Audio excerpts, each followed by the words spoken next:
은혜와 사랑에 충만하신 사랑의 하나님, 주의 은혜와 사랑 가운데서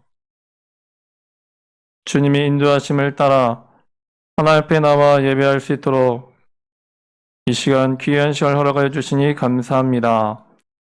주께서 허락하신 이 시간을 통해 우리 주님이 우리에게 베푸신 은혜가 얼마나 큰지를 알게 하여 주시고 그 은혜와 사랑에 감사하며 주님을 찬양하는 하나님 백성 되게 하여 주옵소서. 특별히 천년 전에 이 땅에 오사 우리의 모든 죄와 허물을 대신 지시기 위해서 오신 예수님의 탄생을 함께 기뻐하며 예배하며 나아갑니다.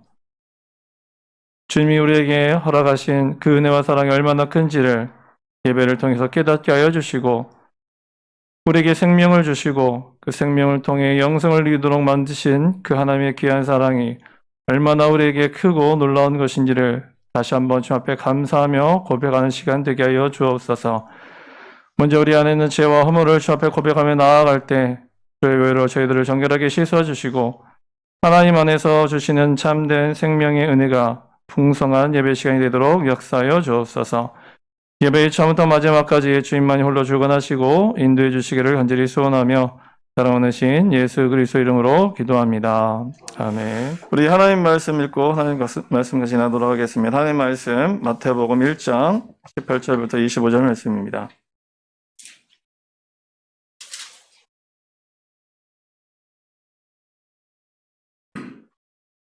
마태복음 1장 18절부터 25절까지 말씀 우리 한 절씩 교독하시고 마지막 절은 같이 읽겠습니다.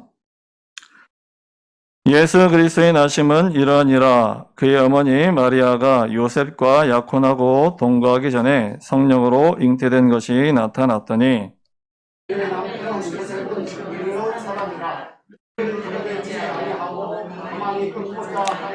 이 일을 생각할 때에 주의 사자가 현몽하여 이르되 다윗의 자손 요셉아 내 아내 마리아 데려오기를 무서워하지 말라.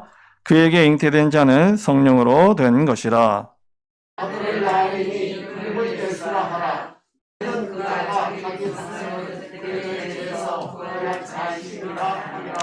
이 모든 일이 된 것은 주께서 선지자로 하신 말씀을 이루려 하심이니 이르시되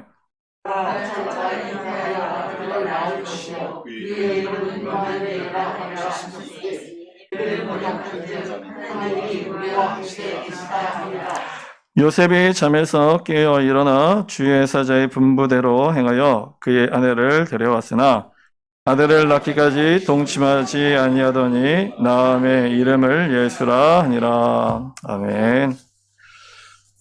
우리 서영수 목사님 나오실 때 또 반갑고 기쁜 마음으로 메리 크리스마스 이렇게 같이 한번 인사했으면 좋겠습니다. 메리 크리스마스. 메리 크리스마스. 할렐루야, 반갑습니다. 장로님 크게 환영해 주십니다. 제가 23일 그저께 새순병원이라고 하는 곳에 가서 성탄 축하 암 환우들이 대부분이었거든요. 거기서 이제 제 1부에 말씀을 전하고 2부에는 이제 음악인들 초대해서 이렇게 공연을 좀 했습니다. 근데 그 마지막에 나오신 분이 그 유명한 바리톤 교수님이신데요. 그분이 대통령 앞에서도 노래를 불렀고 또 국회에서도 불렀는데 이 예수를 믿는 암 환우 앞에서 부르는 게 제일 두렵고 떨리다고 하더라고요. 하나님의 대사들이다 그러면서 상당히 감동이 됐습니다. 오늘 그 성탄절 맞이해서 제가 매년 또 우리 신영교회 오는데 새로운 또 얼굴이 보여서 너무 반가웠습니다. 우리 청년들이 또 몇 명 있고 또 임유신 또 김지연 집사님도 함께 하시고 해서 늘 가족 같고 가정 같은 곳인데 오늘 더 그런 느낌이 듭니다. 성탄절 말씀을 오늘 읽었는데 오늘 두 가지 예수란 이름과 또 임마누엘이라고 하는 이름을 여러분 꼭 성탄절 맞이해서 다시 한번 새겼으면 좋겠습니다. 마태복음은 유대인들 대상으로 이제 쓴 서신인데 예수님의 탄생소라는 아브라함부터 시작한 족보로부터 시작합니다. 그래서 아브라함부터 다윗까지가 14대, 14대고 또 다윗부터 이제 유다가 멸망해서 바벨론 포로로 가거든요. 이제 그때까지가 14대고 바벨론 포로기부터 시작해서 예수님이 오실 때까지가 14대다. 아브라함 이후 42대 만에 예수님이 나셨는데 다윗의 자손으로 오셨다. 이게 가장 중요합니다. 그래서 우리 성경 1장 마태복음 1장 1절 보면 아브라함과 다윗의 자손 예수 그리스도의 계보라 이렇게 되어 있는데 원문에는 다윗의 자손이 먼저 나옵니다. 그래서 예수님 하게 되면 그 당시에 다윗의 자손으로 오신 메시아다. 다윗의 자손 여연 나를 불쌍히 여겨 주옵소서 하게 되면 메시아에 대한 고백이 되어서 구원을 받고 이런 걸 우리가 보게 되었습니다. 자, 다윗은 어떤 사람이었습니까? 이스라엘의 왕 중에서 하나님이 가장 기뻐하는 사람이었어요. 특별히 다른 게 아니고 대부분 이스라엘 백성들이 말씀에 불순종했는데 다윗만큼은 하여튼 말씀을 사랑하고 말씀을 사모하고 또 연단도 많이 받았거든요. 그래서 누구보다도 말씀에 순종하여 언약 안에 거했습니다. 그에게 주신 최고의 축복이 사무엘하 7장 12절에 나오는 너의 씨에서 앞으로 메시아가 나올 거다. 이 약속을 하신 겁니다. 너의 씨에서 영원한 나라를 다스릴 왕이 나올 거다. 대단한 거잖아요. 다윗은 그 나단 선지자를 통해서 이 말씀을 받고 너무 감동이 돼가지고 사무엘하 7장 12절 이하 보게 되면 계속 기도를 합니다. 하나님께. 기도 마지막에 어떻게 돼요? 주의 종의 집이 영원히 복을 받게 하옵소서. 그렇게 이제 기도를 마친단 말입니다. 그래서 예수님이 이 땅에 오신 것은 다윗의 자손으로 오셨다. 그래서 로마서 여러분 1장 2절에서 4절 보게 되면 복음이 뭐냐 설명하고 있는데 이 복음은 하나님의 선지자들 통하여 한 그 아들에 관하여 성경에 미리 약속하신 것이다. 구약시대에는 선지자를 통해서 아들에 관하여 약속된 것이 복음이고 그런데 그 아들은 다윗의 씨에서 육신적으로는 다윗의 씨에서 나셨습니다. 그것도 있어요. 육신적으로는. 그럼 여러분 한번 생각해 보십시오. 다윗의 씨에서 나셨다면 다윗의 피를 받고 났는가 이런 생각을 하게 돼요. 근데 절대 그런 뜻이 아니고 만약 다윗의 그 혈통에서 나왔다면 인간이 되죠. 하나의 인간, 아담 안에 속한. 그래서 오늘 천사가 뭐라고 말합니까? 다윗의 후손이 요셉인데 이렇게 말한다고요. 성령으로 잉태됐다. 지금 요셉과 마리아는 결혼 약속만 했지 결혼한 상태가 아니에요. 정원 상태, 약혼 상태란 말. 동침한 적이 없습니다. 보통 약혼하고 1년 만에 이렇게 아내를 데려와서 동침을 하는데 동침하기도 전에 이렇게 성령으로 잉태했는데 이제 배가 나오고 그럴 거 아니겠어요. 그러니까 이제 요셉은 의로운 사람이라서 파혼하려고 아마 그렇게 생각했을 거라고 다른 남자 통해서 그 아이를 가졌다 생각을 해서 파혼하려고 했는데 그때에 천사가 나타나서 무서워하지 말라. 그에게 잉태된 아이는 성령으로 잉태됐다. 그렇게 얘기를 하는 겁니다. 성령으로. 그러니까 하나님으로 말미암아 태어난 거잖아요. 혈통적으로 다윗의 씨가 아니고 사실 그 구속사적 의미고 실제로는 성령으로 잉태된 하나님의 아들이다. 그렇게 이제 얘기하는 것입니다. 자, 그리고 또 오늘 뒤에 보니까 천사가 그 말만 한 게 아니고 이름을 알려줘요. 여러분 21절의 말씀 보면 오늘 21절 말씀과 23절 말씀이 중요한데 우리 21절 말씀을 같이 한번 읽어보겠습니다. 시작. 아들을 낳으리니 이름을 예수라 하라. 이는 그가 자기 백성을 그들의 죄에서 구원할 자이심이라 하니라. 예수란 이름을 줍니다. 그러니까 요셉과 마리아가 이름을 지은 게 아니고 하나님의 천사가 하나님이 직접 이름을 딱 주신 거예요. 우리가 믿는 예수라고 하는 이름은 그 뜻이 중요합니다. 예수라는 말이 무슨 뜻입니까? 오늘 설명 나오잖아요, 뒤에. 우리가 예수 하는데 그냥 예수가 아니고 어떤 사람들이 예수를 자기 문제 해결사나 또 어떤 주문 외우듯이 예수 하는데 정확한 이름의 뜻을 알아야 됩니다. 이름의 뜻을. 그 뜻이 설명이 되어 있어요. 천사가 이렇게 계시합니다. 그가 자기 백성을 그들의 죄에서 구원할 자이십니다. 예수란 이름은 죄로부터 구원하시는 분, 죄로부터 구원자. 간단히 말하면 구원자가 됩니다. 구원자. 자, 그런데 이렇게 말씀을 해놓고 여기까지가 천사의 말인데 그 다음에 마태복음을 기록한 저자가 22절과 23절 말씀을 덧붙이는 거예요. 자, 예수란 이름은 죄에서 구원할 자라는 뜻인데, 자, 22절과 23절에 이렇게 말씀하고 있습니다. 여기도 같이 한번 읽어보겠습니다. 시작. 이 모든 일이 된 것은 주께서 선지자로 하신 말씀을 이루려 하심이니 이르시되 보라 처녀가 잉태하여 아들을 낳을 것이요 그의 이름은 임마누엘이라 하리라. 자, 그럼 이름이 몇 개가 돼버려요?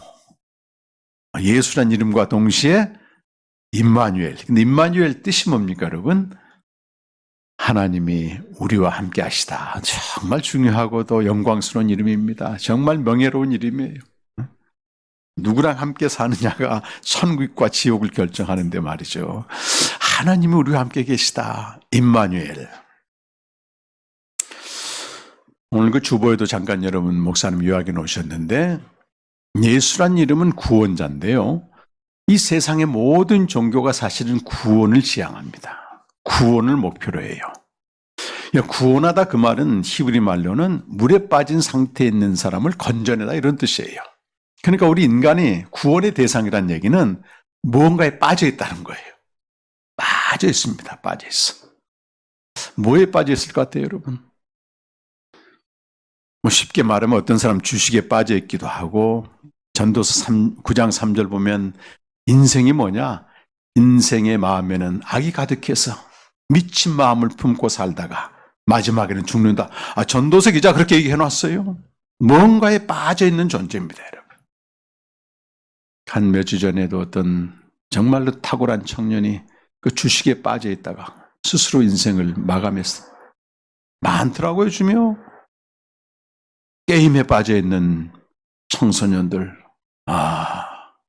장래 우리 나라를 짊어지고 갈 그 중요한 묘목들이 어렸을 때 황폐하게 되는 겁니다. 좋다 나쁘다는 얘기할 수 없지만, 그리고 나쁜 것에 많이 빠져 있잖아요. 빠져 있음입니다. 그래서 그 인간의 존재에 대해서 가장 탁월하게 정의한 20세기의 하이데커는 우리는 우리 의지와 상관없이 세상에 던져졌다는 거예요. 그럼 원에서 온 사람이 있습니까, 이 세상에? 그런데 나 혼자 사는 게 아니고 이 세상에 나와봤더니 이미 세계라고 하는 존재가 있는 거예요. 부모가 있고 사회가 있고 문화가 있고 세계 내 속에 던져진 존재다. 어떻게 사느냐? 잡담과 호기심과 애매성 속에 푹 빠져서 자기 인생을 살지 않고 남이 사는 대로 따라 산다는 겁니다. 근데 언젠가 불안이 엄습해. 언제 엄습하는가 하면 죽음 앞에 탁 섰을 때 인간은 그때 정신이 바짝 들어요. 내 인생 헛살았구나. 그런 생각을 사람들이 하게 된다는 겁니다. 요양병원에 근무하는 집사님 얘기를 들어보니까 이제 나이가 다 늙으신 분들이잖아요. 이제 곧 돌아가시기 직전에 분들이 모였는데 젊었을 때 다들 한가락씩 했던 사람들이. 치과 의사도 있고 또 고위 관직도 했고 부자도 있고 한데 죽기 직전 되니까 정신도 희미해지게 되고 자식도 몰라보고 자식도 오지도 않고 다 그렇게 가더라 그 말이에요.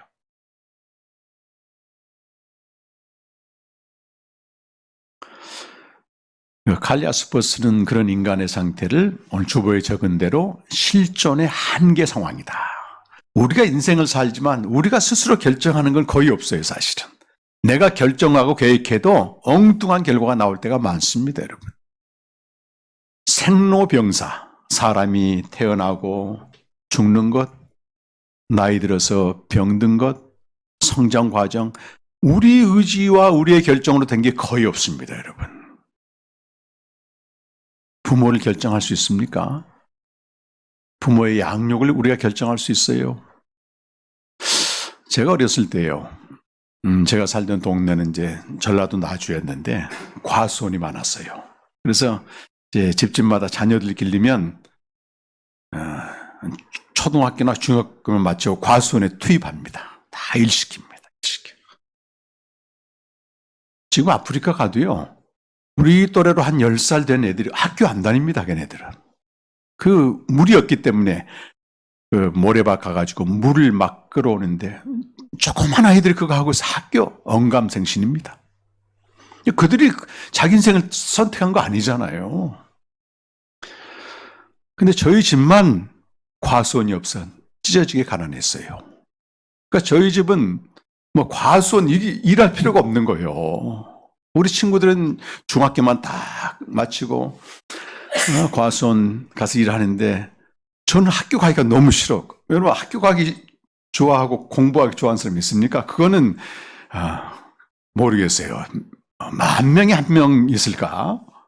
거의 본능적으로 싫어합니다. 그때만 해도 어린 나이에 왜 우리 집은 과수원이 없어서 내가 고등학교를 가야 되는가? 뭐 끌려가는 것 같아.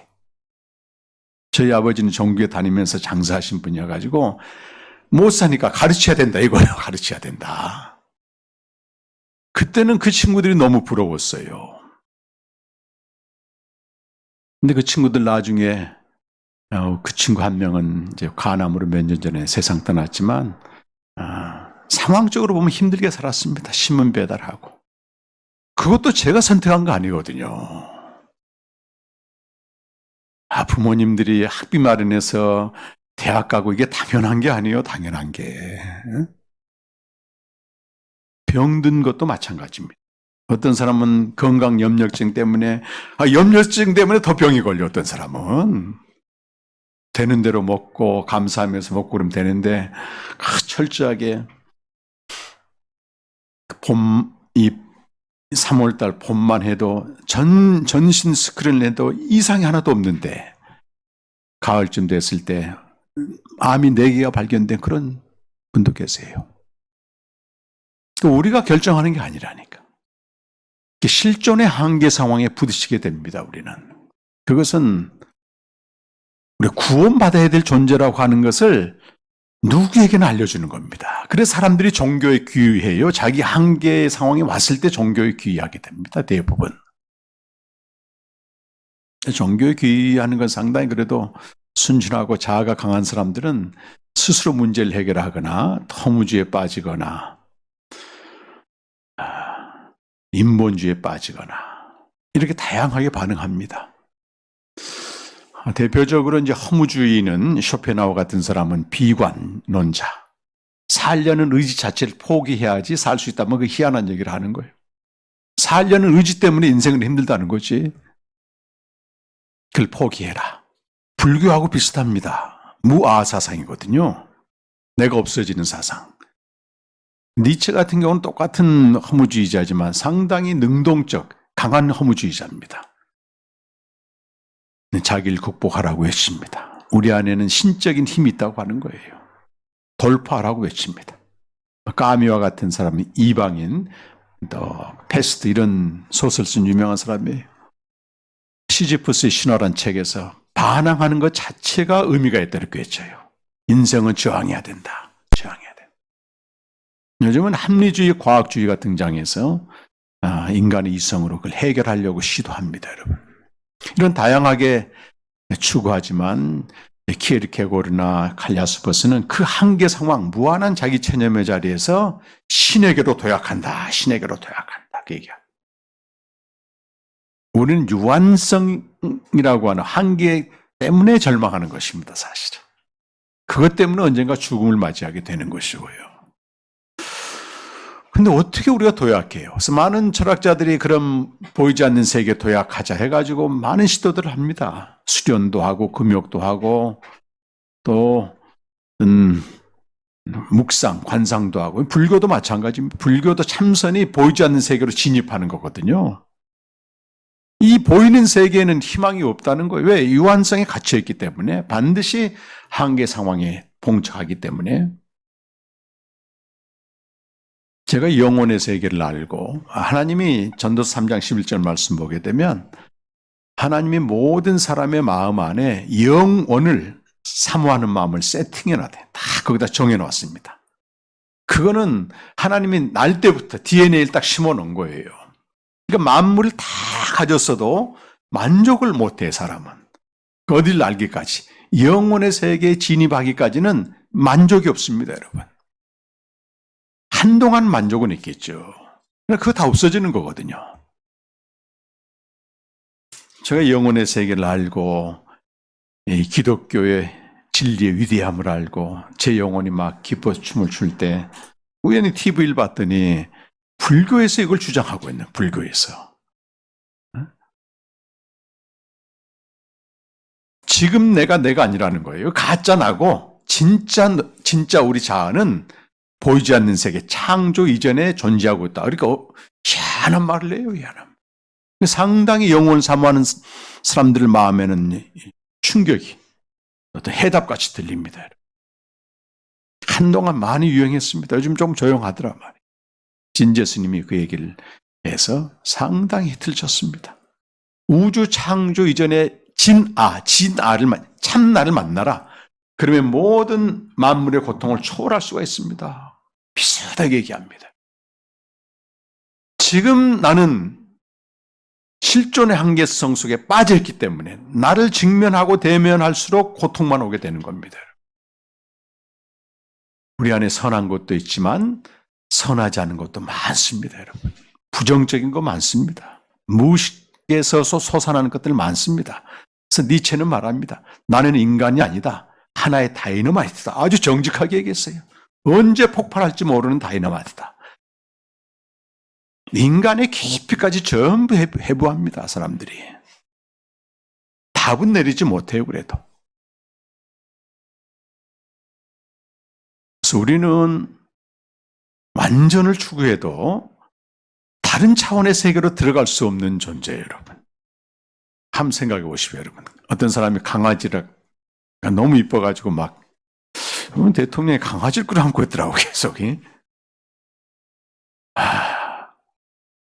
강아지가 너무 좋으니까 혼자 살면서 강아지랑 같이 살거든. 그런 분들 꽤 봤어, 주변에. 죽고 못 삽니다.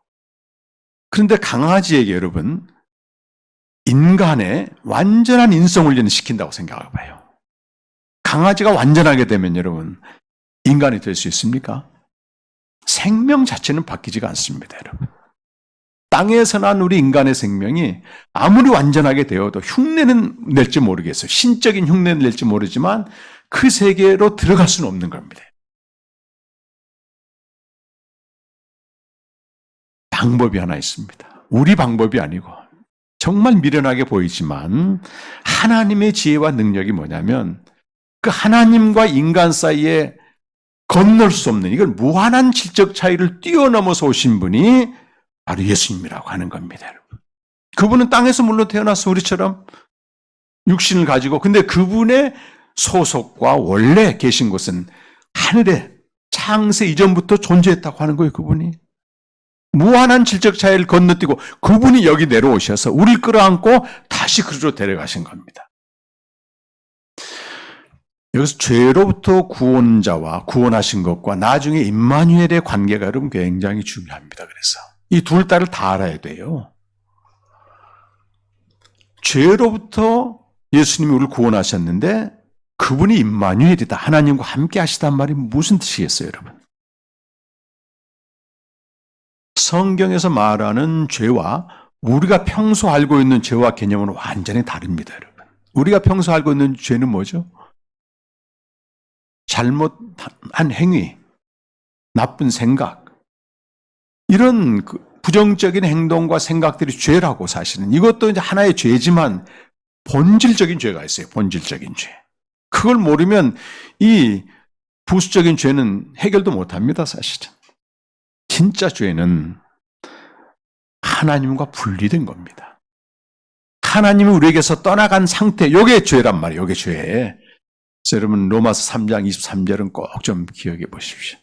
모든 사람이 죄를 범하였음에 하나님의 영광과 분리되었습니다. 그러니까 모든 사람이 죄 지은 결과 하나님께서 떠나갔다. 죄의 본질은 하나님을 떠난 상태다. 하나님을 떠난 상태의 인간이 뭐냐? 실존의 한계성에 부딪힌다고 하는 겁니다. 철학자들은 인간의 그 어떤 실존의 한계성을 연구했지만은 그 원인이 하나님을 떠나서 왔다 이 얘기는 안 해요. 그러니까 답도 없는 거지. 그러니까 허무주의로 빠지고 쾌락주의로 빠지고 인본주의로 빠지고 과학주의로 빠지는 거예요. 근데 모든 철학자가 그런 건 아니에요. 또 키에르케고르라고 한 사람은 그 하나님과 분리된 원죄 때문에 우리 인간은 불안과 절망을 느끼게 되고 실존의 한계성에 봉착한다. 우리가 신에게로 가야 되는데 우리는 갈 수 없고 그분이 우리에게 오셨다 이렇게 얘기하는 거예요. 오셨다 얘기하는 거예요. 구원은 위로부터 오는 것입니다. 자, 모든 사람이 죄를 범하여 하나님의 영광과 떠나갔는데 그럼 우리가 하나님의 영광으로 들어가는 것, 그것이 임마누엘입니다. 어떻게 들어갑니까, 여러분? 오늘 히브리서 말씀 한번 찾아보겠습니다. 히브리서 2장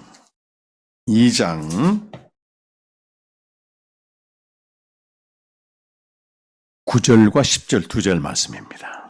하나님의 영광에서 떨어진 우리가 어떻게 해서 하나님의 영광으로 들어갔는가?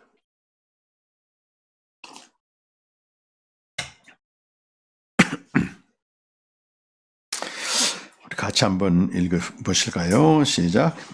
오직 우리가 천사를 보다 잠시 동안 못하게 하심을 입은 자, 곧 죽음의 고난 받으심으로 말미암아 영광과 존귀로 관을 쓰신 예수를 보니 이를 행하심은 하나님의 은혜로 말미암아 모든 사람을 위하여 죽음을 맛보려 하심이라. 그러므로 만물이 그를 위하고 또한 그로 말미암은 네가 많은 아들들을 이끌어 영광에 들어가게 하신 일에 그들의 구원의 창시자를 고난을 통하여 온전하게 하심이 합당하도다. 자, 여러분, 히브리서는 예수 그리스도 위대함을 이제 증언하는 중요한 책이거든요. 그런데 예수 그리스도가 위대한 줄 알고 믿어봤더니 믿는 삶은 형편없는 거예요. 박해를 받고 동족들에게도 박해를 받고. 그러니까 예수 믿으면 고생 끝, 행복 시작인 줄 알았더니 반대 결과가 와버린 거예요. 예수를 믿자마자 나타난 현상이 유대인 동족들로부터 저 이단 믿는다 해가지고 저 공격을 받고 당시 로마 시대에 또 박해를 받고 이런 그 안팎으로 어려움이 있는 거란 말이에요. 그러니까 사람들이 어떤 생각을 하냐면 구관이 명관이야. 다시 옛날 유대교로 믿자. 이렇게 돌아가는 거예요. 예수 시시하다. 이거란 말이에요. 그럴 때 히브리서 기자가 그게 아니라고 얘기하는 겁니다. 예수 그리스도는 천사들보다 훨씬 위대하다. 그 얘기를 먼저 하게 되고 모세보다도 위대하고 아론보다 그 얘기를 쭉 하면서 1장과 2장에서는 예수 그리스도는 유대인들이 숭배하는 천사들보다 훨씬 뛰어난 존재다. 그런데 실제 예수님의 이 땅 모습 보게 되면 천사보다 훨씬 못해. 천사는 기적을 일으키고 천사 한 명이 막 18만 5천 명을 죽이면서 전쟁을 승리하는데 예수라는 사람은 말이지 천사보다 낫다고 하는데 무력하게 십자가에 달려 죽는단 말이지. 그 설명을 여기서 하고 있는 겁니다. 원래 예수님은 천사보다 훨씬 뛰어난 하나님의 아들이지만 잠깐 천사보다 못하게 이 땅에 오셨다 그 말이에요. 그리고 어떻게 합니까? 이 9절 말씀 보게 되면 성경 그래서 여러분 반드시 주의가 해석이 필요합니다. 우리 평신도들 읽으면 어떤 건 은혜가 되지만 어떤 건 잘 모를 때가 많아요. 그래서 목사님이 이렇게 주의하는 거 꼭 참고하셔야 됩니다. 여러분. 안 그러면 내가 주인 돼가지고 내가 복음이 돼버려. 내가 좋은 말만 딱 택하고. 여기 여러분 9절 말씀 보게 되면 중간에 이를 행하심은 하나님의 은혜란 말이 나오잖아요. 은혜란 말보다는 하나님과 분리된 모든 사람, 분리란 말이 더 정확합니다. 은혜는 이제 카리스라고 얘기하고 하나님과 분리되었다고 뭐 코리스인데 비슷하게 발음이 나오게 됩니다. 그런데 예수님이 어떤 분인가? 천사보다 더 위대하지만 잠깐 이 땅에 오셔서 하나님과 분리된, 하나님을 떠난 모든 사람을 위하여 죽음을 맛보았다. 죽으셨다는 거예요. 하나님과 분리된 모든 사람을 위하여 죽으셨다 이 말이에요 지금. 그래서 10절 말씀 보니까 그렇게 하신 것은 바로 우리를 이끌어 어디로 들어가도록 하신다는 거예요. 영광에 들어가게 하도록 하셨다 그 말이에요. 예수님이 하나님과 분리된 저와 여러분을 위하여 십자가에 죽으심으로 우리를 하나님의 영광으로 들어가게 하셨다. 그럼 죄는 뭐라 그랬습니까? 모든 사람이 죄를 범하여 하나님의 영광에서 떨어져 나갔는데 어떻게 우리가 하나님의 영광으로 다시 들어갔다고요? 위대하신 그분이 천사보다 더 못하게 되셔서 하나님과 분리된 모든 사람을 위하여 십자가에 죽으심으로 영광으로 들어가게 하셨습니다. 그렇습니다. 우리가 스스로 들어갈 수 있는 건 아니에요. 예수님의 죽음 안에 거하는 사람은 하나님의 영광으로 다시 들어가게 됩니다. 이것을 구원이라고 말하는 거예요. 그러니까 죄는 하나님과 분리된 상태고 구원은 하나님의 영광으로 들어간 상태인데 들어갔을 때 임마누엘이 되는 겁니다. 임마누엘이 되는 거예요. 저와 여러분은 우리가 알든 모르든 예수님을 믿었다고 하면은 예수님의 죽음 안에 거해서 이미 하나님의 영광으로 다 들어간 존재들이에요, 여러분. 그걸 알려주기 위해서 복음을 전하는 겁니다. 여러분 들어가세요 그게 아니고 이미 예수를 영접했기 때문에 들어가 있는데 모르는 거예요, 나는. 어떤 젊은이가 카드빚을 많이 졌는데 늘 불안해 잠을 못 자. 근데 이미 그 아버지가 다 갚아줬거든? 모르면 계속 불안해 잠을 자. 잠을 못 자지. 이미 다 이루어졌습니다, 여러분. 이루어진 사실을 이런 복음 선포를 통해서 알려주는 겁니다. 여러분들이 어떤 존재입니까? 하나님과 분리된 존재로 태어나서 내가 스스로 결정할 수 없는 인생의 모든 단계들 속에서 늘 한계 상황에 부딪히게 되고 그것 때문에 절망하고 생을 포기하고 싶은 마음도 들지만 이미 하나님 우리에게 해놓으신 일은 그 한계 상황을 뚫고 하나님의 영광에 들어가게 하셨습니다. 들어가게 하셨습니다. 어떻게 그걸 우리가 누려요? 그걸 여기서 배우는 겁니다. 여기서. 매일 교제하는 것입니다. 여러분. 교제하는 겁니다. 여러분 식사 끝나고 교제하잖아요. 이것이 내가 서툴지만은 매일 그분의 영광에 들어가는 거예요. 나는 그분의 영광을 경험하지 못하고 느끼지 못할지라도 나는 이미 그분의 영광 안에 들어가 있는 겁니다. 여러분.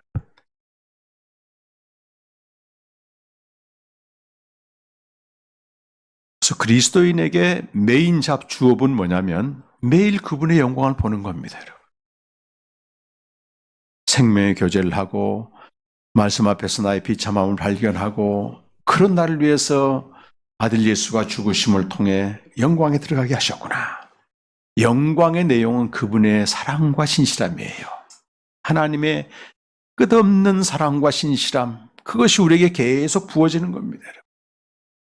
우리가 세상을 이기는 이김은 만물 안에 어떤 것을 이기는 게 아니에요.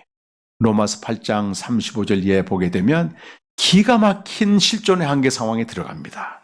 사도 바울이 복음을 전하다가 환난을 당하고 마음에 죽을 것만 같은 고통을 당하고 또 실제적인 위험을 당해요. 굶주림을 겪게 되고 칼로 위협을 당하게 되고 수치, 벌거벗음 이 고통을 당하는데 그 무한한 자기 체념과 한계 상황 속에서 거기에 굴복하지 않습니다. 나를 사랑하시노 말미암아 내가 넉넉히 이기노라. 좋은 상황에서 이기는 게 아니라는 거예요. 내가 확신하노니 사망이나 생명이나 천사들이나 권세자들이나 현재일이나 장래일이나 높음이나 깊음이나 다른 어떤 피조물도 그 말은 이 만물 안에 속한 어떤 상황도 그리스도 예수 안에 있는 하나님의 사랑에서 나를 끊을 수가 없느니라. 이렇게 외치는 거예요. 그의 사랑과 신실함이 부어지게 되면 우리 안에 영혼의 기쁨이 충만하게 됩니다. 그 기쁨으로 우리에게 주어진 부업을 하는 거라니까, 부업. 우리에게 주어진 모든 일과는 부업이에요, 부업. 그리스도인들에게 주업은 그분의 사랑 안에 거하는 것. 그분의 영광을 보는 겁니다. 지난 11월 달에 창원에서 거기도 이제 우리 신영교회처럼 형제교회인데 캠프를 갔습니다. 한 형제 카페를 하거든요. 카페. 근데 코로나 이후로 카페가 너무 안 돼가지고 또 이렇게 문을 닫을까 말까 겨우겨우 유지해. 경제적으로 많이 어렵고 또 앞날이 불안하잖아 이게. 그 장소를 옮겨서 했는데 또 원하는 대로 손님이 안 오니까 하루하루가 불안하고 힘든 거예요. 제가 이제 그 형제 카페 가가지고 그냥 지나가는 말로 집사님, 주님과 교제가 주업이고 카페는 부업이요. 그렇게 얘기했어요. 부업은 언제든지 바뀔 수 있습니다, 여러분. 그리고 돌아왔는데 이제 캠프 끝나고 그 집사님이 앞에 가서 잠깐 나누는데 그 말이 탁 바뀌었다는 거예요. 나는 주업에 충실하면 되겠구나. 부업은 언제든지 하나님 바꿀 수 있는 것입니다. 맞습니다. 한 해를 마무리하면서 올해도 여러분 정말 어떻게 보면 기적 같은 삶을 살았습니다. 그 금년 2월 달에 우크라이나 전쟁이 나가지고 전 세계적으로 어려움이 있고 막 그 나라 우크라이나 같은데 거의 난방도 없고 물도 안 들어온대요. 여기 유럽 쪽은 거의 이런 연료 부족 때문에 따뜻하게 지낼 수도 없고 가장 추운 겨울 지내고 있습니다. 우리 한국도 보니까 가스값, 기름값이 엄청나게 올라가지고 고통을 당하고 있잖아요. 이게 하나님께서 사인입니다. 사인. 한계 상황에 있다고 하는 걸. 너희는 구원받아야 될 자라고 하는 걸 보여주는 겁니다. 그렇다고 모두가 무한하신 하나님께로 나아가고 예수님을 영접해서 그 하나님의 영광으로 들어가는 건 또 아니에요, 여러분. 그래서 여기 있는 여러분이 복된 것입니다, 여러분. 이 은혜 하나만 갖고도 얼마든지 감사할 수 있습니다, 여러분. 감사할 수 있습니다. 하늘이 감사하면서 내게 주어진 부업을 주업에 충실함으로 주업에 충실한다 그 말은 기쁨이 충만하다 그 말이요. 그래서 내가 어떤 일을 해도 기쁨으로 하는 겁니다. 기쁨으로. 하면 힘들지 않아. 근데 전도서에 보니까요. 무언가 성취하고 얻은 다음에 기쁨을 누리려고 하더라고. 그게 이제 해봤더니 헛되더라 이렇게 나와. 아, 기쁨을 얻으려고 행복하려고 내가 그렇게 수고해서 애썼는데 수고의 몫을 엉뚱한 사람이 가져가 버리고 그게 내게 있어도 허무하게 되고 그 역설적입니다. 우리 그리스도인은 먼저 주님과 교제를 통해서 하나님의 영광을 보므로 기쁨이 먼저 있고 그 다음에 일을 하게 되면 일의 결과에 대해서는 초월하게 됩니다. 잘 되든 안 되든 왜 이미 내게 기쁨이 있으니까 이 세상 사람들은 이 일을 통해서 내가 기쁨을 얻으려고 했는데 나는 이미 기쁨이 있어. 그러니까 일의 결과에 대해서는 자유하게 된단 말이에요. 하나님의 은혜라고 고백합니다, 여러분. 달려갈 길 다 마친 후 주 앞에 설 때 나는 공로 전혀 없도다. 오직 주의 은혜라. 아주 은혜로운 찬양이더라고 보니까.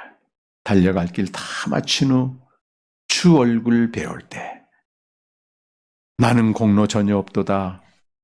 오직 주의 은혜라. 그 바리톤 권영만 교수가 부른 건데 우리 나중에 이따 끝나고 여러분 교회에다 공유해드리겠습니다. 저도 오면서도 들었거든요. 정말 내 평생 살아온 것이 주의 은혜라고 고백하는데요. 울컥울컥 하더라고요. 왜? 내가 결정한 게 별로 없잖아요. 그때 당시는 저런 일 안 일어났으면 좋겠는데 나중에 보니까 꼭 일어났어야 돼. 그럴 때가 많습니다, 여러분.